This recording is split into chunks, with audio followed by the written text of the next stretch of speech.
I never meant for it to go that far. The words didn't echo, but they landed hard, too hard, in the cramped, pitch-black space. Mohamed Salah stood motionless, his back against the elevator wall, trying to process what he'd just heard. Beside him, barely 2 feet away in the darkness, Cristiano Ronaldo shifted. No cameras, no entourage, just 2 men, 15 floors above Paris, trapped. The Ballon d'Or ceremony was over. The photographers had gone home. But the real drama, the one no one was supposed to witness, had just begun. For months, they'd avoided each other. After that interview, after those headlines. But now, here they were, face to face, with nowhere to run and nothing left to hide. What happened in the next few minutes? No press release would mention it.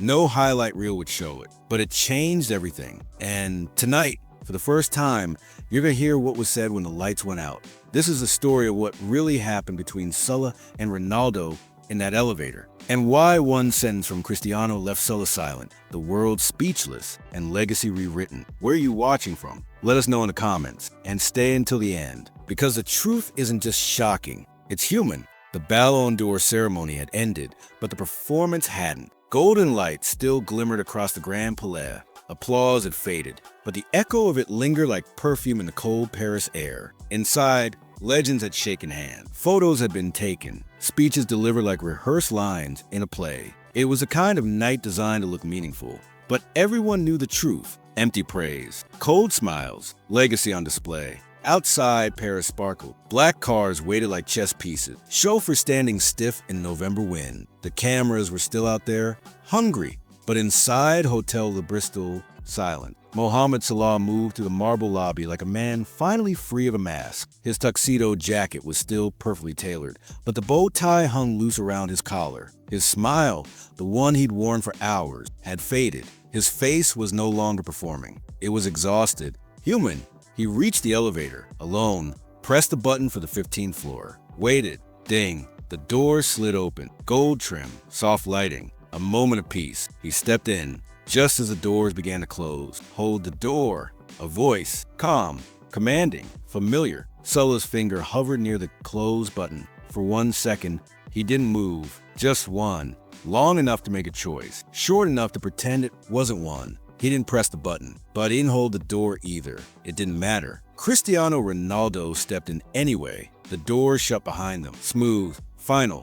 Like the curtain falling before the truth began. 2 icons, 1 elevator. No press, no PR team, no escape.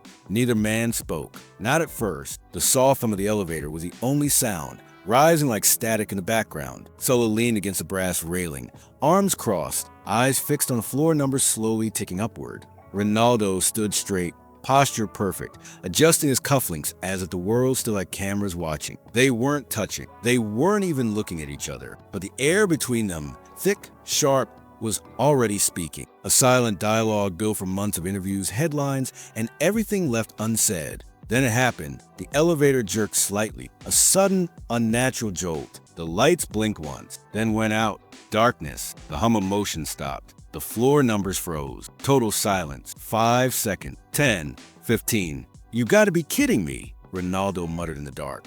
A moment later, the emergency lighting flickered on. Dim red, cold. Now their faces appeared in flashes of shadow. Not icons, not gods, just men in a box. Salah's eyes adjusted first. He didn't look surprised, only tired. Of all the people, he said softly, almost himself. Ronaldo glanced at him, his jaw tense, not thrilled either. And just like that, the silence returned. But this wasn't the peaceful kind. This was the kind that carries weight, the kind that doesn't rest, the kind that says, we both know why this moment mattered. The elevator wasn't moving, neither were they, but something between them had just started. The red emergency lights buzzed softly overhead. Neither man moved. Seconds passed, then minutes, the kind of silence that doesn't cool down, it tightens. Finally, Salah broke it. You want to talk about it? His voice was calm, not confrontational, just tired of pretending. Ronaldo didn't turn his head. He kept his eyes fixed on the wall. Talk about what?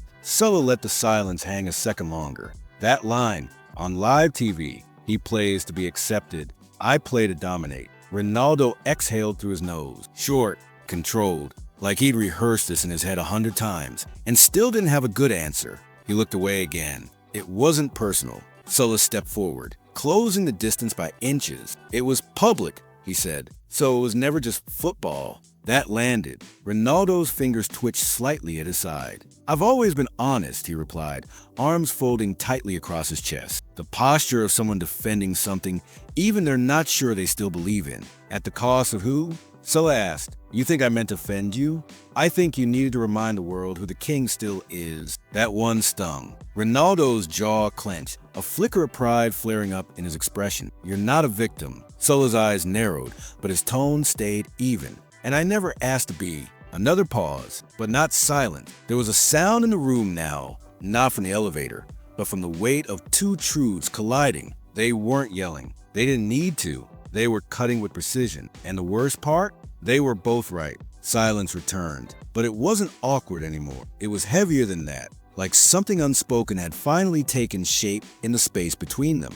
The red emergency lights flickered faintly. The hum of machinery stayed dead. Salah stood still, waiting. Ronaldo shifted, just slightly, as if gravity had changed. Then he spoke, his voice lower now, almost hesitant. You want the truth? Salah didn't break eye contact. No sarcasm, no challenge, just a quiet answer. Always. A pause. I'm scared, Ronaldo said. The words were simple, but they landed like a confession, the kind that doesn't come from ego, but from something far more fragile. Salah blinked once. Of what? He asked softly. Ronaldo didn't speak right away. His eyes searched the space in front of him like the answer might be written on the elevator wall. When he did speak, it wasn't rehearsed. It wasn't polished. It was just real. That when this is all over, people will remember the goals, but forget the person. The line sat there, unchallenged. No dramatic music. No counter-argument. Just truth. Salah didn't flinch. Didn't smirk. He didn't try to comfort or correct. He just stood there,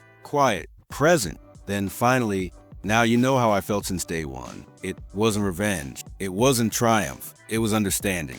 And for the first time since the doors closed, they were no longer two legends trapped in a box. They were just two men, finally seen. They stood in stillness, not speaking, not posturing, just standing. For the first time in months, maybe years, there was no spotlight to perform for, no press to manage, no legacy to defend. Just two men, not equals, not enemies, just human. Cristiano's posture softened just slightly. His eyes dropped and met Salah's, and when he spoke again, his voice didn't carry pride, only sincerity. I didn't mean to erase your story, he said quietly. A pause, the kind that asked for permission to be forgiven without demanding it. Salah looked at him, not with anger, not with victory, just clarity. You didn't, he replied. You just reminded the world why it matters. They held each other's gaze for a second longer. Then, flicker. The lights above them sparked back to life. Soft, bright, blinding after so much red. The hum of machinery